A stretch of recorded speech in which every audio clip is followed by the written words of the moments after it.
আসন্ন ত্রয়োদশ জাতীয় সংসদ নির্বাচনে বাংলাদেশ খেলাফত মজলিস কর্তৃক মনোনীত প্রার্থী কিশোরগঞ্জ ১ সদর হোসেনপুর আসনে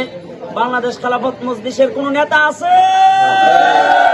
জুড়ছে বলো সেই নেতা হাদি ভাই, জুড়ে বলো হাদি ভাই, একসাথে হাদি ভাই, তাল মিলায়া হাদি ভাই, সবাই বলো হাদি ভাই, জুড়ছে বলো হাদি ভাই, হাদি ভাই, হাদি ভাই, হাদি ভাইয়ের মার্কা রিক্সা মার্কা, হাদি ভাইয়ের মার্কা রিক্সা মার্কা, কিশোরগঞ্জের মার্কা রিক্সা মার্কা, হোসেনপুরের মার্কা রিক্সা মার্কা, মাসকাপুরের মার্কা রিক্সা মার্কা, মামুনুল হকের মার্কা রিক্সা মার্কা, ইনসাফের মার্কা রিক্সা মার্কা, ন্যায়ের মার্কা রিক্সা মার্কা, সত্যের মার্কা রিক্সা মার্কা, দশদলীয় মার্কা রিক্সা- সবাই একসাথে বলো মার্কা আছে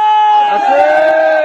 ওই সেই মার্কা রিক্সা, জোরে বলো রিক্সা, একসাথে রিক্সা, সারা বাংলা রিক্সা, একসাথে রিক্সা, জোরে বলো রিক্সা, মার্কা ডাকে রিক্সা, রিক্সা রিক্সা, সংসদে রিক্সা, হাদি ভাইয়ের রিক্সা, কিশোরগঞ্জে রিক্সা, হোসেনপুরে রিক্সা, মামুনুল হকের রিক্সা, ইনসাফের রিক্সা, সত্যের রিক্সা, কিশোরগঞ্জে রিক্সা, মাসকাপুরে রিক্সা, নীলগঞ্জে রিক্সা,